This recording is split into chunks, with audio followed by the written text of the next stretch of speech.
You're standing at 27,000 feet on Mount Everest. The summit is just 1,000 feet above you. You've climbed for 2 months to get here.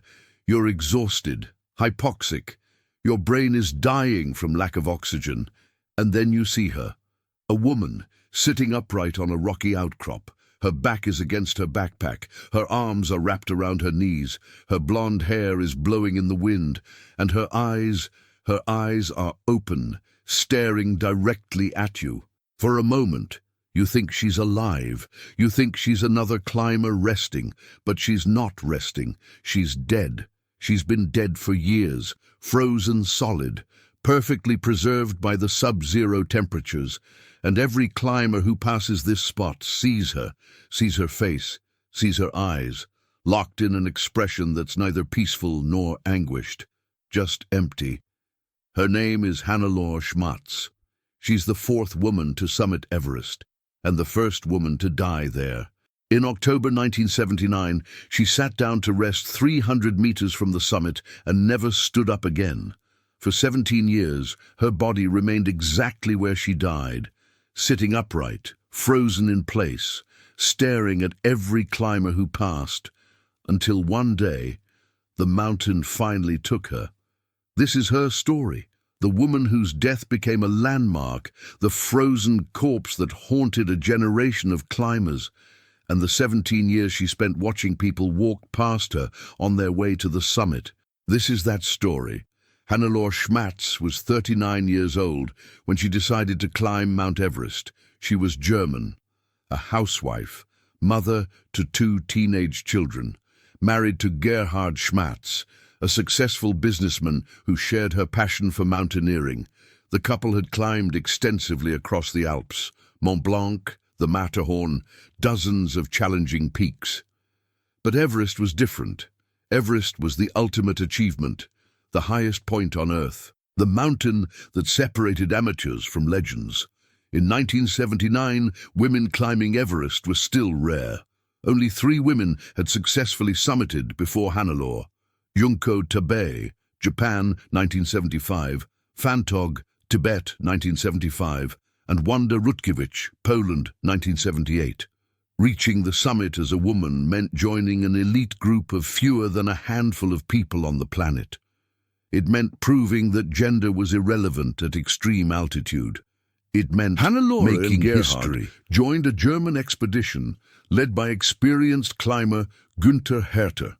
The team consisted of 6 climbers and several Sherpas. The plan was to summit via the Southeast Ridge, the standard route pioneered by Edmund Hillary and Tenzing Norgay in 1953.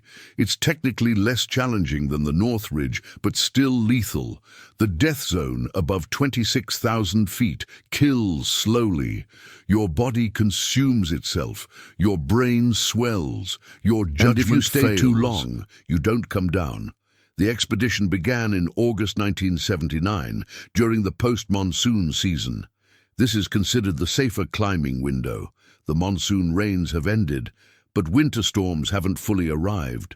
But safer on Everest is relative. The mountain kills year-round. By early October, the team had established high camps and was ready for summit attempts. Hannelore was strong, acclimatized, and determined. On October 2nd, 1979, she and Gerhard, along with 2 Sherpas, Angdoria and Ray Genet, an American climber who'd joined the expedition, left Camp 4 at the South Col, 26,000 feet, for the summit push. The climb was brutal. The route to the summit from the South Col is approximately 3,000 vertical feet, but at that altitude, every step feels like running a marathon. Your body is dying. Literally. Above 26,000 feet, humans cannot acclimatize. The longer you can only survive temporarily, the closer you get to death.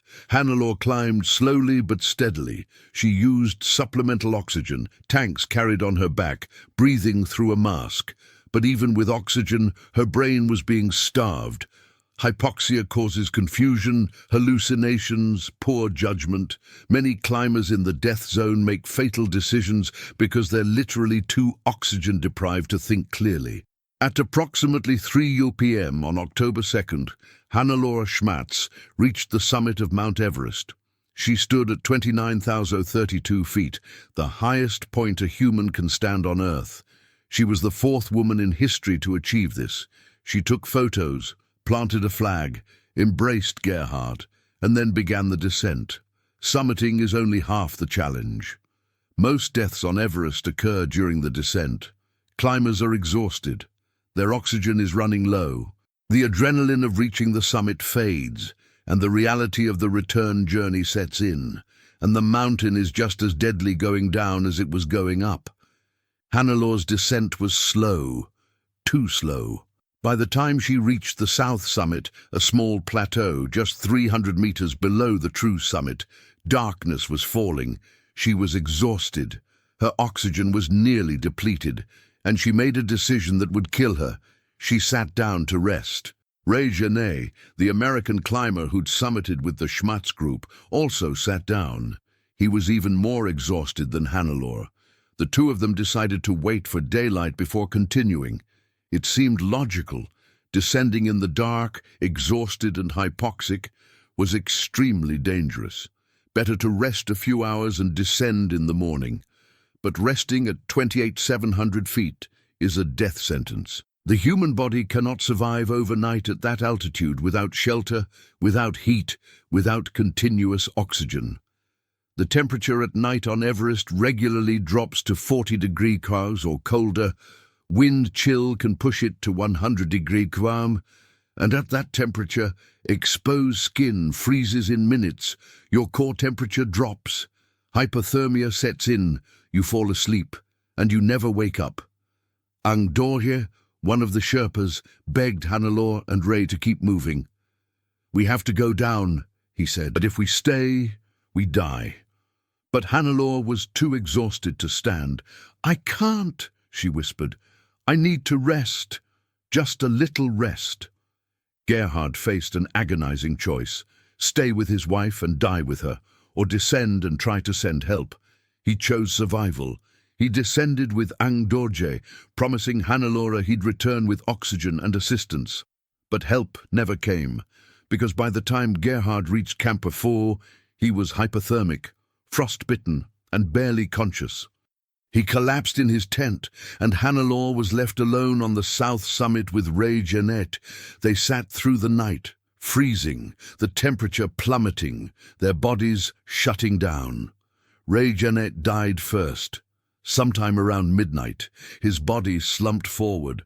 Hannelore was now alone, sitting next to a corpse, at 28,700 feet, in the dark, freezing to death. When the sun rose on October 3rd, a team of climbers ascending from Camp 4 spotted two figures on the south summit. They climbed closer and realized two bodies, frozen, Ray Genet, slumped forward, and Hannelore Schmatz, sitting upright, her back against her backpack, her arms wrapped around her knees. But Hannelore's eyes were open. The climbers approached cautiously, checked for signs of life. There were none. She was dead. But her body hadn't fallen, hadn't collapsed. She'd frozen in a sitting position, perfectly upright. And her eyes were still open, staring straight ahead. One of the climbers later described the scene. She looked like she was just resting, like she'd sit up and start talking at any moment. But when you got close, you could see her skin. It was white, frozen, and her eyes were just staring, not at anything, just staring. The team couldn't move her. At that altitude, moving a frozen body is nearly impossible. She was dead weight, literally. And the climbers had their own survival to worry about. So they left her, sitting there, eyes open, staring, and for the next 17 years, every climber who passed the south summit saw Hannelore Schmatz, frozen, watching. In the years following Hannelore's death, her body became one of the most infamous landmarks on Mount Everest. Climbers ascending the southeast ridge route had to pass within feet of her, and there was no way to avoid seeing her. She sat on a rocky outcrop just below the south summit, a relatively flat area where climbers often pause to rest, change oxygen bottles, or assess conditions before the final push. It's a psychologically critical point in the climb. You're close, so close to the summit, but you're also in the death zone. Your body is failing, your judgment is impaired, and seeing a frozen corpse sitting upright, staring at you, is a brutal reminder of what happens if you make one wrong decision. Climbers described the experience in expedition journals, interviews, and books. I saw her from about 50 meters away. I thought she was another climber resting, but as I got closer, I realized she wasn't moving, wasn't breathing. Her skin was white, bleached by the sun and wind, and her eyes were open. I couldn't look away. It was the most disturbing thing I've ever seen. Expedition member, 1984. We had to walk right past her. There was no other route, and she was just sitting there, staring. Not at me, not at anything, just staring into space. I wanted to close her eyes, but I didn't dare touch her. It felt wrong, like disturbing the dead. Clamor, 1988. My Sherpa told me, don't look at her, just keep walking. Because her face, it wasn't and peaceful. I immediately regretted it. It wasn't in pain. It was just empty, like she'd been frozen mid-thought. Climber, 1991. The psychological impact on climbers was profound. Some reported nightmares after returning from Everest, dreams where Hannelor's eyes followed them, where she reached out and grabbed them, where her voice whispered warnings. Others developed a superstition. If you looked directly into her eyes, you'd die on the mountain. But the most disturbing aspect was how normalized her presence became. By the late 1980s, guidebooks and expedition leaders mentioned Hannelor as a landmark. When you reach the body of the German woman, you're 300 meters from the summit. Keep climbing. She wasn't a person anymore. She was a waypoint, a signpost, a mile marker on the route to glory. Climbers began referring to her casually. We passed the German woman today. The German woman is still there. Use the German woman as a reference point. Her name was often forgotten. She became an object, a feature of the mountain, like a rock formation or an ice cliff. And every year, her body degraded slightly. The extreme UV radiation at altitude bleached her clothing. The wind tore at her jacket, her skin, frozen solid, mummified in the dry, cold air. But she remained upright, sitting, watching. Some climbers tried to move her. In 1984, a team attempted to shift her body off the route to give her some dignity, to spare future climbers the trauma of seeing her. But moving a frozen body at 28,700 feet is extraordinarily difficult. She weighed over 200 pounds in full gear. The cold had frozen her clothing to the rock. Her limbs were locked in rigor mortis, and the climbers, already oxygen-deprived and exhausted, couldn't generate the strength needed to move her. They gave up, left her there. In 1990, another team tried. They managed to shift her body slightly, maybe a meter, off the main trail. But the effort nearly killed one of the climbers, who collapsed from exhaustion and had to be assisted down. The attempt was abandoned. Hannelor remained. Her husband, Gerhard Schmatz, survived the 1979 expedition but was haunted by her death. He blamed himself for descending without her, for not staying by her side, for choosing survival over love. In interviews, he said, "I left her there. I abandoned her, and I have to live with that every day." Gerhard returned to Everest twice, in 1981 and 1984, attempting to reach Hannelor's body, to bring her home, to give her a proper burial. Both times, the altitude, he failed. The conditions, the sheer impossibility of the task defeated him.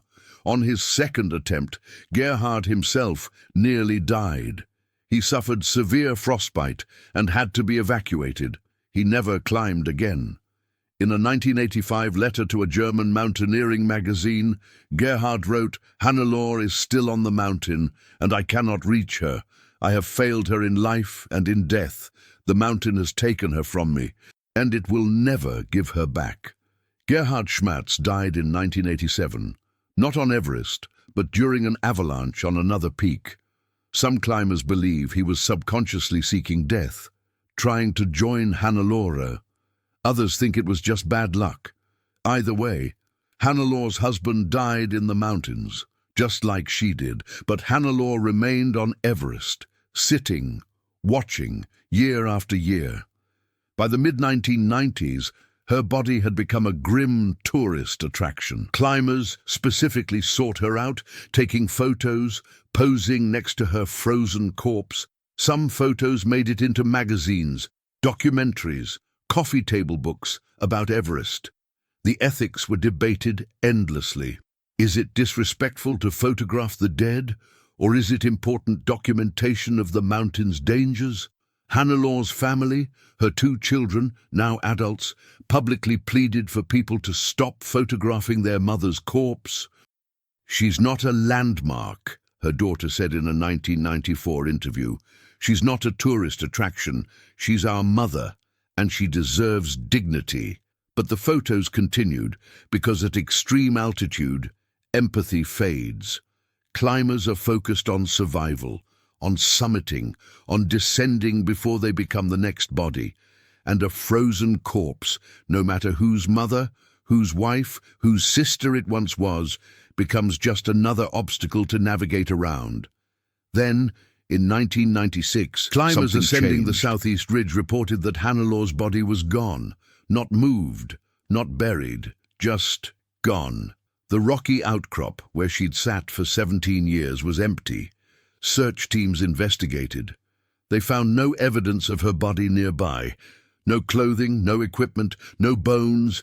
It was as if she'd simply vanished. The prevailing theory, high winds, possibly from a severe storm that hit Everest in late 1995 or early 1996, had dislodged her body and blown it off the mountain. After 17 years, the wind had finally claimed her. Her frozen corpse likely tumbled down the Kangshung face, a near vertical drop of over 10,000 feet. Her body is somewhere at the base of that face, buried under snow and ice, unreachable. Hannelore Schmatz had finally been taken by the mountain, but her ghost remained. What does it do to a person, psychologically, emotionally, morally, to walk past a frozen corpse on your way to a mountain summit? This is a question that haunts Everest climbers, and Hannelore Schmatz became the focal point of that question for an entire generation. Dr. Kenneth Kamler, a physician and high-altitude medicine expert who has treated climbers on Everest, explains, at extreme altitude, your brain is starving for oxygen. Your cognitive function is impaired. You're not thinking rationally. Moral decision-making, empathy, compassion, altruism, those are higher-order brain functions, and they're the first to go when your brain is dying. In other words, climbers who walk past Hannelore's body aren't necessarily heartless. They're hypoxic. Their brains are shutting down. Survival instinct overrides everything else. But that explanation doesn't fully account for the normalization of her presence.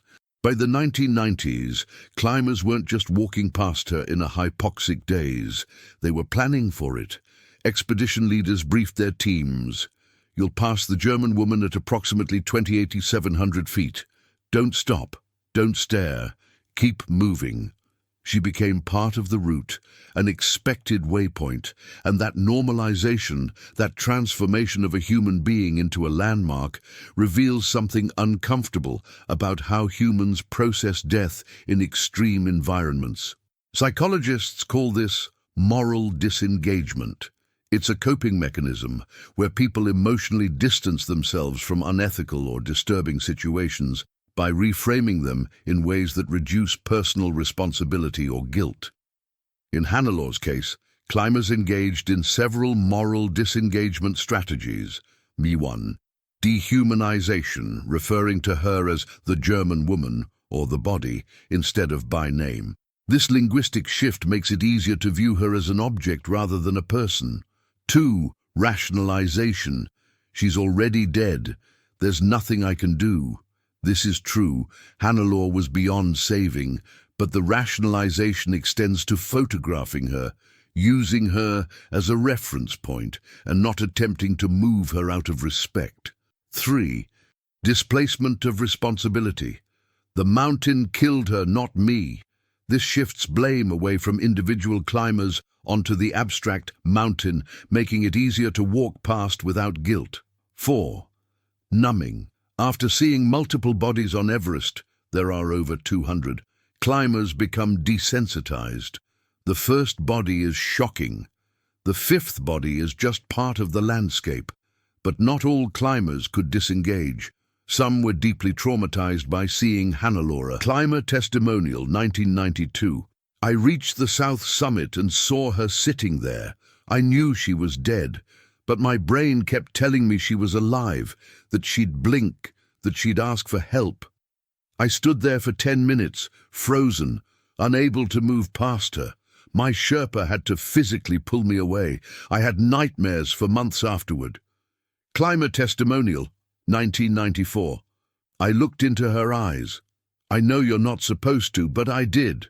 And I saw nothing, just emptiness. And I realized, that's going to be me. If I die up here, I'll become like her, a thing for people to walk past. The trauma was compounded by the fact that climbers couldn't process what they'd seen until they descended. At 28,700 feet, your brain doesn't have the capacity for emotional processing. You're in survival mode. But once you're back at base camp, once you're breathing normal air again, the memories flood back. And that's when the psychological damage manifests. Several climbers who saw Hannelore's body developed PTSD. Symptoms included intrusive thoughts, seeing her face randomly during daily life, nightmares, her eyes following them, her hand reaching out, hypervigilance, fear of confined spaces, fear of cold, avoidance, refusing to look at photos of Everest, refusing to discuss the climb. One climber, interviewed in 2001, described his experience. I summited Everest in 1993, and I haven't been able to enjoy the achievement because every time I think about Everest, I see her face. My summit photo is in a drawer. I never look at it because I know that just 300 meters below where I'm standing in that photo, she's sitting there, dead, and I walk past her to take that photo. This raises a profound ethical question. Is summiting Everest worth the psychological cost of walking past the dead? For some climbers, the answer is yes. They frame it as part of the mountain's challenge, not just physical but mental and moral. Everest tests your ability to compartmentalize, to push forward despite horror, to prioritize your goal over your emotions. For others, the answer is no. After seeing Hannelore or other bodies, they abandon their summit attempts. The achievement isn't worth the trauma, isn't worth becoming the kind of person who can step over a corpse and keep climbing. But there's a third group of climbers, the ones who argue that Hannelore's body serves a purpose, that her presence on the mountain saves lives by forcing climbers to confront mortality, that seeing her makes people turn back, makes them reassess risks, makes them choose survival over glory. One Sherpa guide said, "The German woman is a teacher. She shows climbers what happens if you stay too long, if you rest in the death zone, if you think you're stronger than the mountain." Many people see her and decide to go down. She saves lives by being there. This perspective reframes Hannelore's death not as a tragedy, but as a warning, a sacrifice that prevents future deaths. It's a convenient narrative, but it's also deeply problematic, because Hannelore didn't choose to become a warning. She didn't consent to her body being used as an educational tool. She was a person who made a mistake and paid with her life. And her autonomy, her right to dignity in death, was stripped away by the mountain and by the climbers who walked past her for 17 years. And that moral complexity, the question of whether using her body as a landmark was pragmatic or dehumanizing, remains unresolved. Hannelore Schmatz was not the only body on Everest. She was just the most visible, the most disturbing, the one climbers couldn't avoid. But Mount Everest is littered with corpses, over 200 bodies scattered across its slopes, frozen in place, preserved by the extreme cold and dry air. Most will never be recovered. They've become part of the mountain, and many of them, like Hannelore, have become landmarks. Green Boots is perhaps the most famous. His real name was Tsewang Paljor, a 28-year-old Indian climber who died in 1996 during a disaster that killed 8 people in a single storm. Paljor's body lies in a small limestone cave at 27,190 feet on the northeast ridge. He's curled in the fetal position, wearing bright green Koflak mountaineering boots, hence the nickname. For over 2 decades, climbers used Green Boots Cave as a waypoint. When you see Green Boots, you're close to the summit. His body has been photographed thousands of times, posted on social media, described in guidebooks. He became so iconic that his family, who never wanted him to be a tourist attraction, eventually requested his body be moved. In 2014, a team of Sherpas shifted him deeper into the cave, out of direct sight. But he's still there, still frozen, still waiting.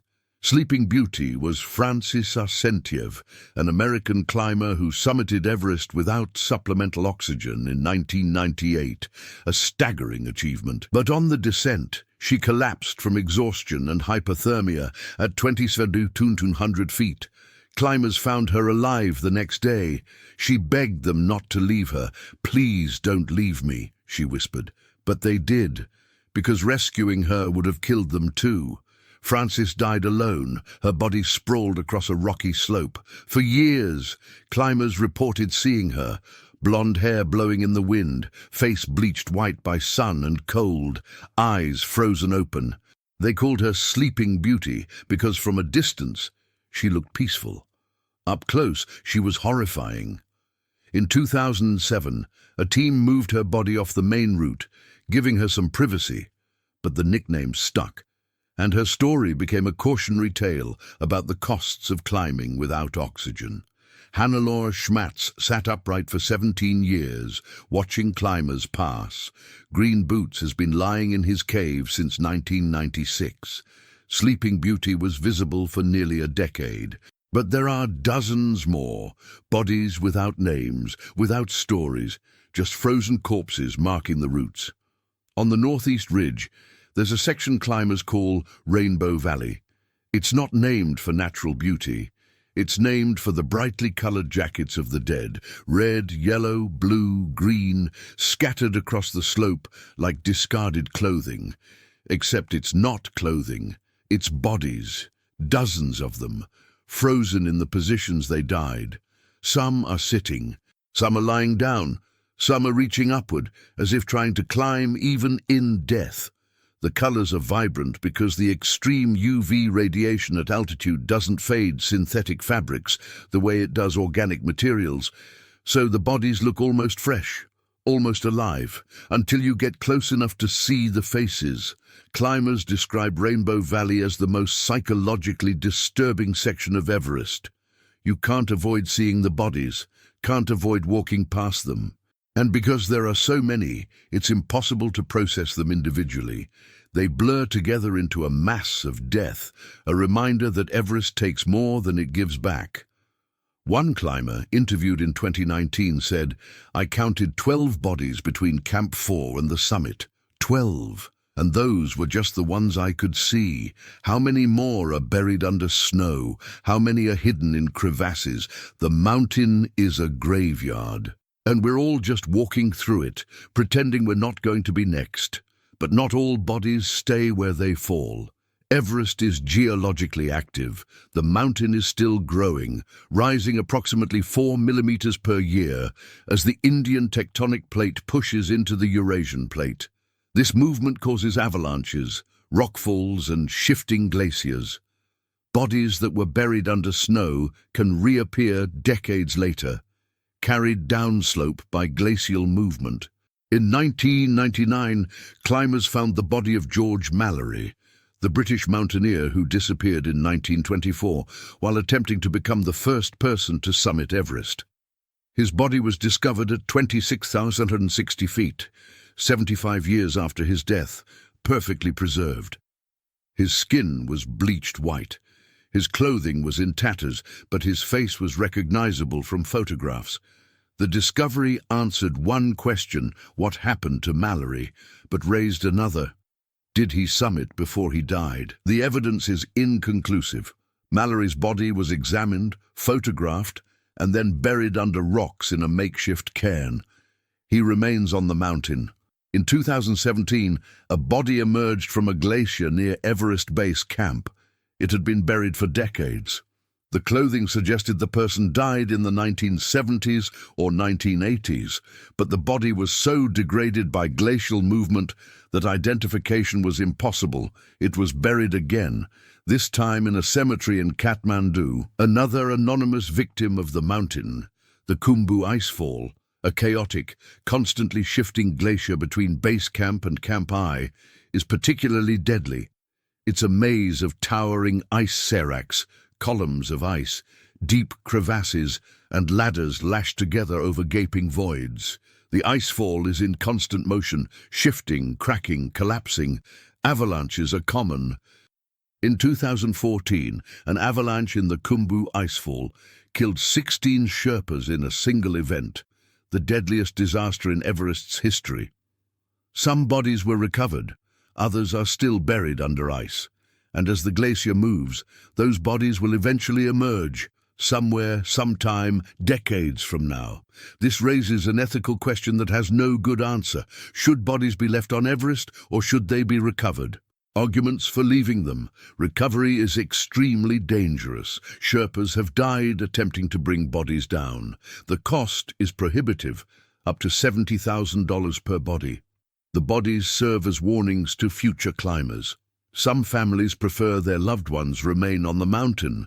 It's where they died pursuing their dream. Arguments for recovering them. Every body deserves dignity and proper burial. The mountain is becoming a tourist attraction where people pose with corpses. There's no consensus. And so the bodies remain frozen, waiting, marking the routes for the next generation of climbers who believe they'll be different, who believe they'll survive until they don't. The detail that haunted climbers most about Hannelore Schmatz wasn't that she was dead. It wasn't that she was frozen. It wasn't even that she was sitting upright. It was that her eyes were open, and they stayed open for 17 years, staring, unblinking, empty. Why didn't freezing temperatures seal her eyelids shut the way they would in a normal death? The answer lies in the unique physiology of freezing to death at extreme altitude. Dr. Peter Hackett, a high-altitude medicine specialist who has studied death on Everest extensively, explains when someone dies from hypothermia at extreme altitude, the process is different from freezing to death at sea level. At 28,000 feet, the air pressure is 1/3 of what it is at sea level. Your body is already under extreme stress, hypoxia, dehydration, exhaustion. When hypothermia sets in, your body shuts down rapidly. But certain muscles, including the muscles that control the eyelids, can remain in a semi-contracted state. If the person dies with their eyes open, the extreme cold freezes the tissues in that exact position. The eyelids don't close because the muscles are frozen mid-contraction. In other words, Hannelor's eyes were open when she died, and the cold froze them in place. But there's more to it. The extreme dryness of the air at altitude plays a role. At 28,000 feet, humidity is near zero. Moisture evaporates instantly. This means that Hannelor's eyes, specifically the corneas, didn't freeze with ice crystals the way they would in a humid environment. Instead, they desiccated, dried out. The corneas became opaque, milky, almost glass-like, but the eyes remained open. Climbers who saw her up close described her eyes as cloudy, unseeing, empty. One climber said her eyes weren't looking at anything. They were just open, like windows into nothing. This phenomenon, eyes remaining open after death in extreme cold, is not unique to Hannelore. Many bodies on Everest exhibit the same characteristic. Green boots. Eyes are visible through the opening of his cave, though partially obscured by his position. Sleeping Beauty's eyes were open when she was found. It's a common feature of high-altitude death, but Hannelor's case was different because of her position. She was sitting upright, facing the route, and climbers had to walk directly toward her, making eye contact unavoidable. The psychological impact of this cannot be overstated. Humans are hardwired to interpret eye contact as a form of communication. When someone looks at you, your brain instinctively tries to read their expression, their emotion, their intent, but Hannelor's eyes communicated nothing. They were open, but dead, empty, but staring, and climbers' brains struggled to process this contradiction. Climber testimony, 1985. I looked into her eyes. I don't know why, I just did. And my brain kept telling me she was alive, that she was about to blink, that she was going to ask for help, but she didn't. She just stared. And I realized she's been staring like this for 6 years, at every climber who's passed, and she'll keep staring until the mountain takes her. Climber testimony, 1993. My Sherpa told me not to look at her eyes. He said it was bad luck, but I looked, and I couldn't look away. Her eyes were cloudy, like frosted glass, but there was something about them, like she was still in there, still watching. I know that sounds insane. She was dead, but I swear it felt like she was seeing me. This is a well-documented psychological phenomenon called pareidolia, the human tendency to perceive meaningful patterns, like faces, expressions, or intentions, in random or ambiguous stimuli. Climbers, oxygen-deprived brains, encountering a frozen corpse with open eyes, projected life onto something that was objectively dead. But the superstition surrounding Hannelor's eyes wasn't just psychological, it became cultural. By the early 1990s, Sherpas working on Everest had developed a belief: if you looked directly into the German woman's eyes, you would die on the mountain. This belief was passed down from Sherpa to Sherpa, guide to guide, and many Sherpas refused to even glance at her body. They would turn their heads as they passed, focusing on the route, avoiding any chance of eye contact.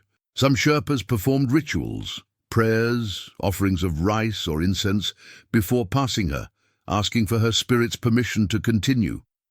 Western climbers initially dismissed this as superstition, but after several high-profile deaths of climbers who had photographed Hannelore or looked directly at her, the superstition gained traction.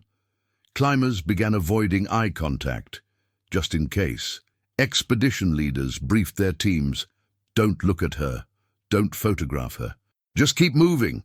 Did looking at Hannelore's eyes actually cause deaths? Of course not, but the correlation was enough to create a powerful psychological effect. Climbers who violated the taboo, who looked into her eyes, who took photos, carried guilt and fear with them for the rest of the climb, and that fear, that distraction, could lead to mistakes that killed. One documented case, in 1991, a German climber named Klaus, last name withheld, insisted on photographing Hannelore's body. His teammates begged him not to. His Sherpa guide refused to participate, but Klaus took the photo anyway. He said, "She's from my country. I'm honoring her." Klaus summited successfully, but on the descent, he suffered a severe case of cerebral edema, brain swelling caused by altitude. He became disoriented, separated from his group, and was found dead 2 days later at 27,500 feet. His camera was recovered. The last photo on the roll was of Hannelore, her eyes staring directly at the camera. The photo circulated among the climbing community, and it reinforced the superstition: don't look into her eyes, the mountain will punish you. Whether this was coincidence, self-fulfilling prophecy, or genuine supernatural influence depends on your beliefs. But the psychological power of the superstition was real, and it added another layer of horror to Hannelore's presence on the mountain. She wasn't just a body, she was a curse, a warning, a ghost with open eyes that saw everything. In 1996, climbers ascending the Southeast Ridge route reported something shocking. Hannelore Schmatz's body was gone. For 17 years, she'd been a fixed feature of the South Summit. Climbers had photographed her, used her as a landmark, and then suddenly she vanished. No announcement, no official removal, just gone. The discovery was made by a team of American climbers on May 10, 1996. Coincidentally, the same day that 8 people would die in the infamous Into Thin Air disaster. But before that tragedy unfolded, the Americans reached the South Summit and noticed the rocky outcrop where Hannelore had sat for 17 years was empty.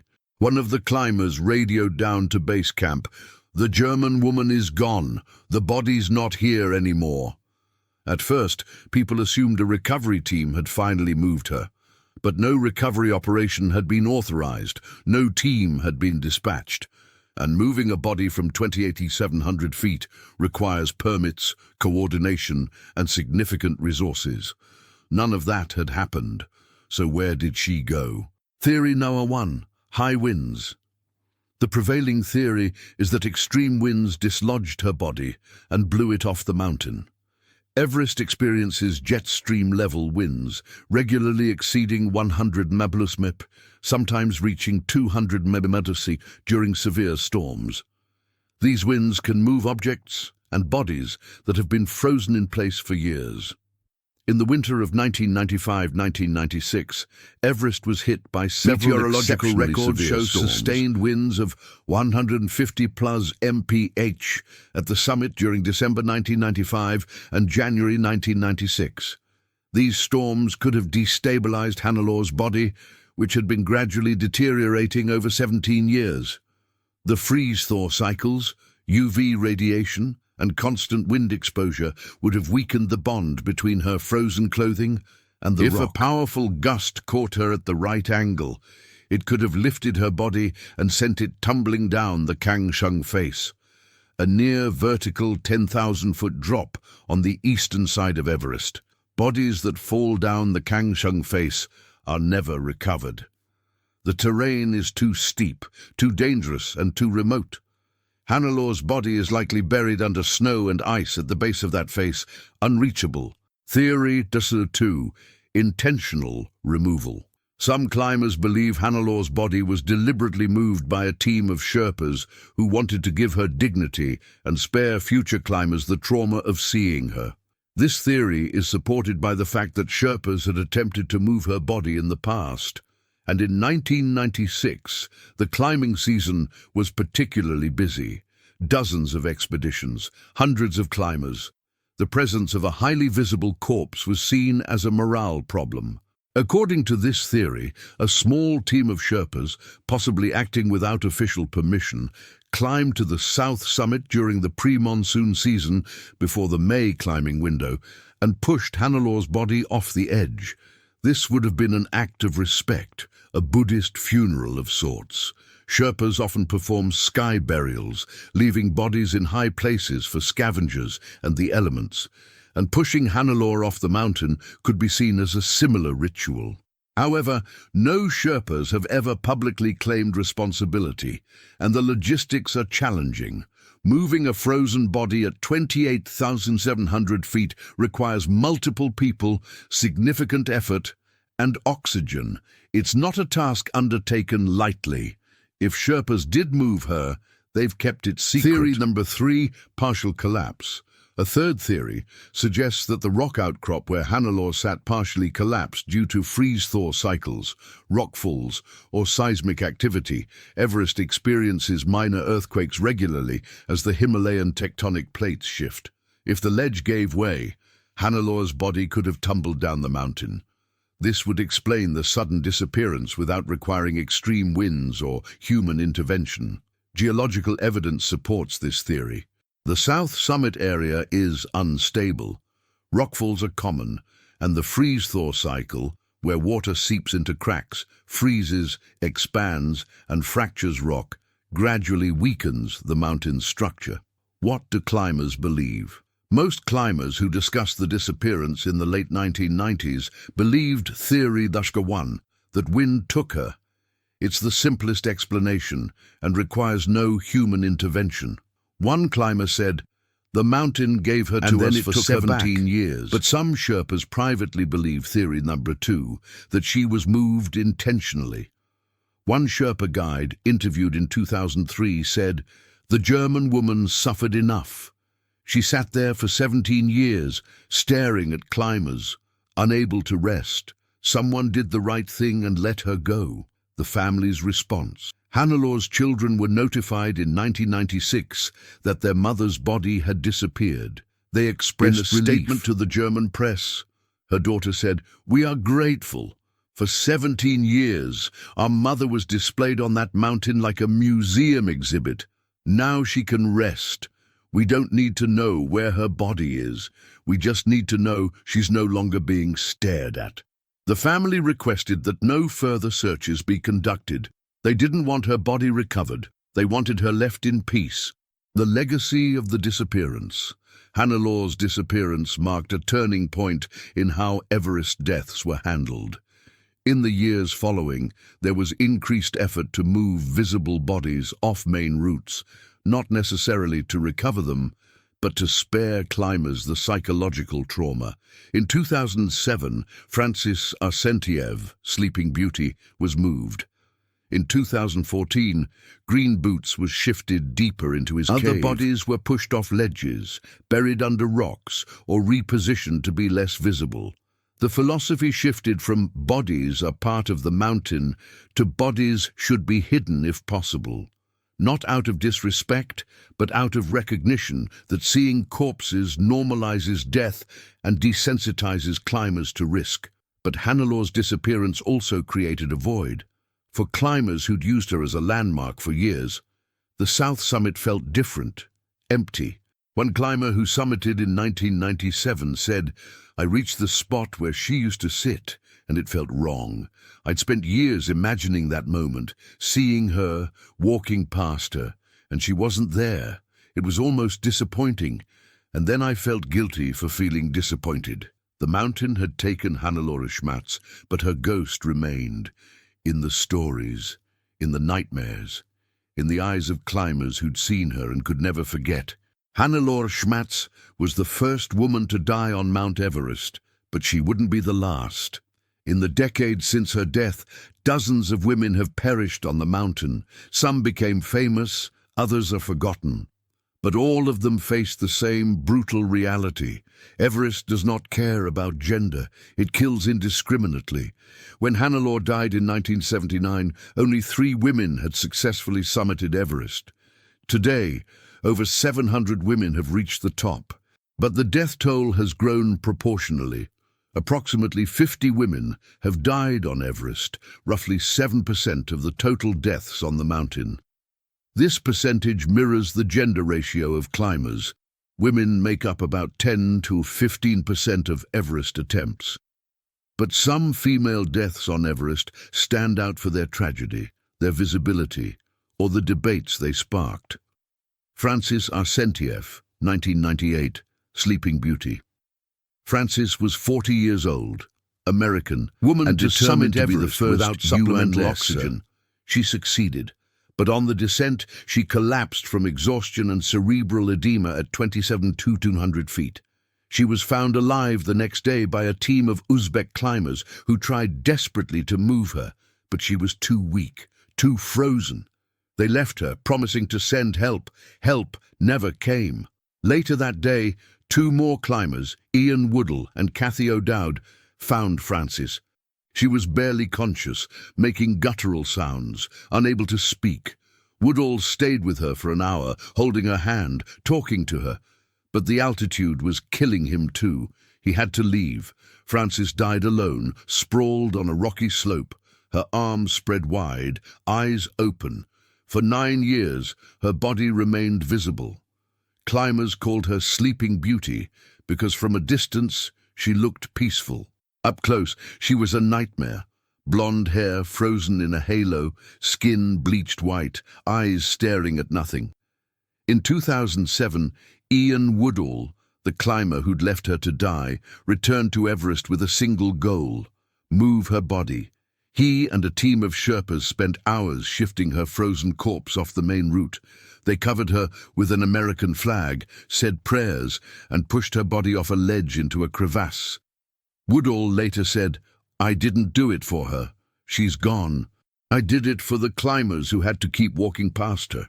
Yasuko Namba, 1996, the forgotten victim. Yasuko was a 47-year-old Japanese climber attempting to become the oldest woman to complete the 7 summits, the highest peak on each continent. Everest was her final mountain. On May 10, 1996, the day of the Into Thin Air disaster, Yasuko summited successfully.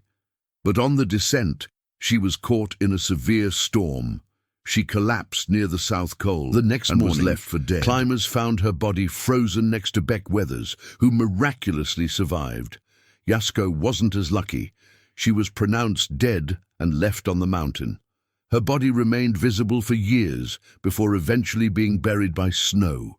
Yasuko's death was overshadowed by the male climbers who died that day: Rob Hall, Scott Fisher, Andy Harris. She became a footnote in a story dominated by men. One journalist later wrote, "Yasuko Namba died pursuing the same dream as the men, but history remembers their names, not hers." Shreya Shah Chlorfine, 2012, the climber who ignored warnings. Shreya was a 33-year-old Canadian climber who summited Everest on May 19, 2012. But her descent was slow, dangerously slow. She was exhausted, moving at a crawl. Her Sherpa guide begged her to move faster, but she couldn't, some stopping briefly to check on her before continuing down. Shreya collapsed 300 meters from the summit. Her Sherpa stayed with her, trying to keep her awake, but she was hypothermic and unresponsive. She died within hours. Her body remained visible on the route for years. Shreya's death sparked controversy because she'd ignored multiple warnings. Her expedition company had advised her to turn back earlier in the day due to slow progress. She refused. Her Sherpa had told her she was moving too slowly. She insisted on continuing, and critics blamed her for her own death, claiming she'd been reckless, unprepared, and overconfident. But others defended her. She made the same decisions men make every day on Everest. But when a woman dies, she's called reckless. When a man dies, he's called brave. Maria Stridham, 2016, the vegan climber. Maria was a 34-year-old South African academic and mountaineer who wanted to prove that vegans could climb Everest. She'd been vocal about her plant-based diet and its role in her athletic performance. On May 20, 2016, Maria developed acute mountain sickness, AMS, near Camp 4.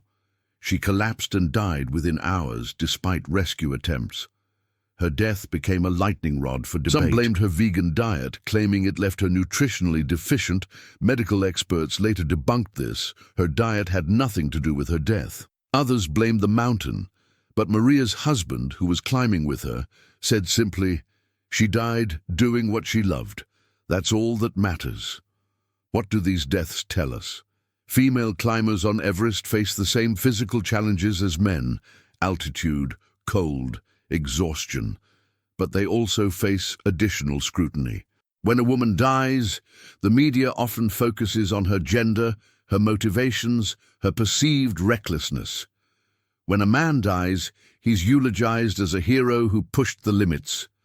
Dr. Luann Freer, who runs the Everest Base Camp Medical Clinic, explains, "Women are held to a different standard. If a woman turns back from the summit because conditions are bad, she's being sensible. If a man turns back, he's a quitter. If a woman pushes forward and dies, she's reckless. If a man pushes forward and dies, he's brave. The double standard is exhausting." But despite the risks, despite the deaths, women continue climbing Everest, because the summit represents more than personal achievement. It represents equality, proof that gender doesn't determine capability, that women belong in extreme environments just as much as men. Hannelore Schmatz paved the way, not just by being the first woman to die on Everest, but by refusing to be forgotten. Her 17 years sitting on the south summit became a symbol, a reminder that women have always been climbing, always risking, always dying, and always being remembered, whether the world wanted to remember them or not. And the mountain doesn't care who you are. It takes everyone equally. Hannelore Schmatz's death wasn't caused by an avalanche, a fall, or a sudden disaster. She died because she sat down to rest in the death zone. That's it. She was exhausted. She thought she could rest for a few hours and continue in the morning, and that decision killed her. This is the lesson Hannelore's death teaches climbers. In the death zone, stopping means dying. The death zone, everything above 26,000 feet on Everest, is called that for a reason. The human body cannot survive there indefinitely. Even with supplemental oxygen, you're dying slowly. Your cells are starving. Your organs are failing. Your brain is swelling. The only way to survive is to keep moving. Down, always down. But exhaustion makes rational decision-making impossible. At extreme altitude, hypoxia, oxygen deprivation, impairs cognitive function. Climbers make terrible decisions they'd never make at sea level, because their brains literally aren't working properly. Hannelore made a decision that seemed reasonable at the time: rest until daylight, then descend. But that decision was made by an oxygen-deprived brain that couldn't process the danger. A healthy brain would have screamed, "Keep moving or die." But Hannelore's brain was too damaged by altitude to scream. This cognitive impairment is why so many experienced climbers die on Everest. They're not reckless, they're not stupid, they're hypoxic, and hypoxia is a silent killer. Case study: Rob Hall, 1996. Rob Hall was one of the most experienced high-altitude guides in the world. He'd summited Everest 5 times. He knew the mountain intimately, and in 1996 he made a decision that killed him. He stayed too long guiding a client, Doug Hansen, who was struggling. They reached the summit late, around 4 p.m., well past the turnaround time Rob himself had set, 2:01 p.m. Rob knew he should turn back, but Doug had failed to summit the previous year, and Rob wanted to give him this victory. So they stayed, took photos, celebrated. On the descent, they were caught in a storm. Doug collapsed and died. Rob, trying to help him, became trapped near the south summit. He spent the night there, exposed to winds and temperatures that killed him slowly. He made satellite phone calls to his pregnant wife, telling her he loved her, that he was sorry, and then he froze to death. Rob Hall knew better. He'd preached turnaround times to his clients, but in the moment, his judgment failed, just like Hannelore's. The 2/3 rule. Modern Everest expeditions follow a principle called the 2/3 rule. If you haven't reached the summit by 1 or 2 p.m., you turn back. No exceptions. This rule exists because descending in the dark is exponentially more dangerous. Climbers are exhausted, visibility is near zero, temperatures drop, and the risk of getting lost, falling or freezing increases dramatically. But the rule is frequently violated because climbers are so close, so tantalizingly close. The summit is right there, just 100 more meters, just 30 more minutes, and turning back when you're that close feels impossible. Psychologists call this the sunk cost fallacy. You've invested months of training, tens of thousands of dollars, weeks on the mountain.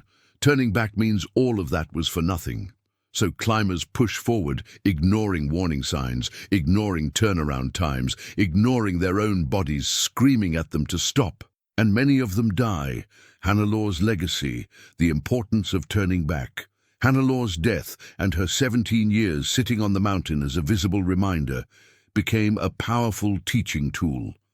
Expedition leaders use her story to drill one message into their clients. Turning back is not failure, it's survival. Ed Viesturs, one of the most accomplished high-altitude climbers in history, has a famous motto: getting to the top is optional. Getting down is mandatory. Viesturs has turned back from summits more times than he's reached them. He's walked away from Everest when conditions were bad, when his body told him to stop, when his instinct said the risk was too high, and he's alive because of it. But not every climber has that discipline. The summit exerts a psychological pull that's hard to describe unless you've experienced it. You've sacrificed so much to get there, and the mountain seems to whisper, just a little farther. You can make it. Don't give up now. The climbers who turned back. Some of the most inspiring Everest stories aren't about summiting, they're about turning back. In 2019, Kami Rita Sherpa, who holds the record for most Everest summits, 28, turned back from a summit attempt because conditions were too dangerous. Critics mocked him, "You've summited 27 times. Why turn back now?" His response, "Because I want to summit 28 times, and I can't do that if I'm dead." In 2012, a British climber named Bonita Norris turned back just 100 meters from the summit. She was moving too slowly, her oxygen was running low, and she made the hardest decision of her life: go down. She later wrote, "Turning back was harder than summiting, because summiting is what you came for. Turning back feels like quitting, but it's not quitting, it's surviving." What Hannelore would say. We'll never know what Hannelore was thinking in her final moments. Was she aware she was dying? Did she regret sitting down? Did she try to stand up and find she couldn't? But her death, and the 17 years she spent sitting on the mountain, delivers a clear message to every climber who sees her, or sees her photos, or reads her story. The summit is not worth your life. Because Hannelore reached the summit, she achieved her dream. She became the 4th woman in history to stand on top of the world. But she's remembered not for her achievement. She's remembered for dying 300 meters below the summit because she sat down. And that's the tragedy. Not that she died, but that her death overshadowed everything she accomplished. Hannelore Schmatz summited Everest. But the mountain made sure she'd be remembered for dying, not for living. And every climber who passes the spot where she sat is forced to ask themselves, is this worth it? Is the summit worth becoming a frozen landmark for the next generation to walk past? For some, the answer is yes. For others, the answer is no. But Hannelore doesn't get to answer, because the mountain took her voice, and all that's left is her story. A story that teaches the hardest lesson of all. Sometimes, survival means walking away from your dream. Hannelore Schmatz's body disappeared in 1996, but her presence on Everest never did. Climbers who never saw her still know her story. Guides still mention her during pre-climb briefings. There was a German woman who sat down to rest in the death zone. She froze to death. Don't make the same mistake. Her name has become shorthand for a specific type of death, the exhaustion death, the I just need to rest death, the death that happens not from disaster, but from a single bad decision. And in that way, Hannelore is still on the mountain, not physically, but psychologically. Her ghost lives in every climber who feels exhausted and thinks about sitting down. In every guide who says, "Keep moving or you'll end up like the German woman." In every family member who begs their loved one to turn back if conditions are bad. Where is her body? No one knows for certain. If the wind took her, she's somewhere at the base of the Kangshung face, buried under snow and ice, unreachable.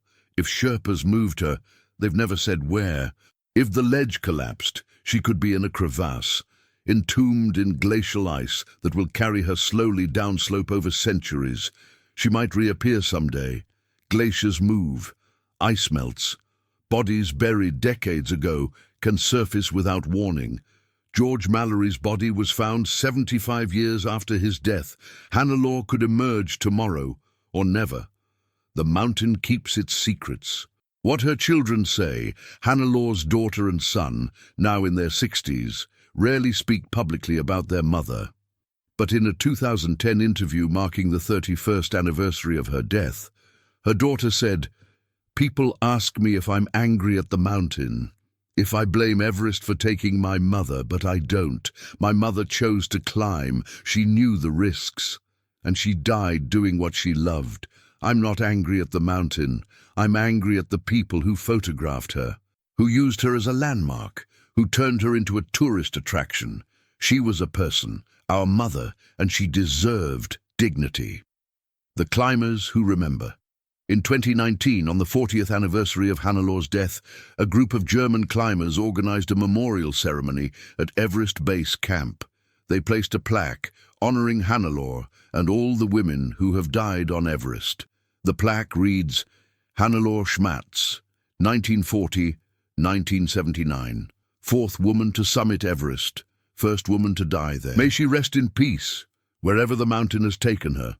The ceremony was attended by Sherpas, climbers, and Hannelor's surviving family members via video call. They didn't attend in person.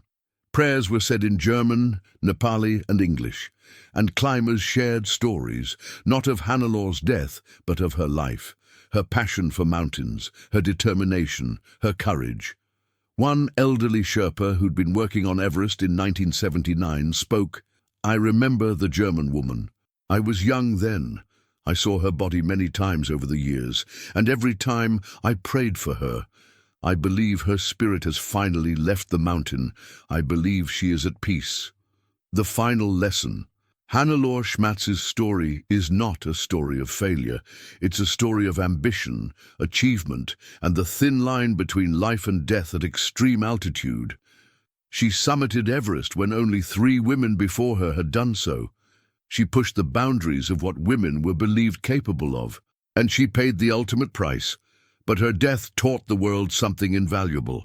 The mountain does not care about your achievements. It does not care about your dreams. It only cares whether you survive. And survival on Everest often means knowing when to turn back, knowing when to let go of the summit, knowing when to choose life over glory. Hannelor didn't get that choice. She sat down to rest, and the mountain took her. But every climber who turns back because they're too tired, because conditions are bad, because something doesn't feel right, they're making the choice Hannelor didn't get to make. And in that way, she's still saving lives, not by being a landmark, but by being a lesson, a reminder, a ghost that whispers, keep moving, or the mountain will keep you. And Hannelor Schmatz will never leave Everest. Not really. Because as long as people climb that mountain, they'll carry her story with them, and they'll remember the woman who froze with her eyes open, watching the world for 17 years, waiting for the mountain to finally let her go.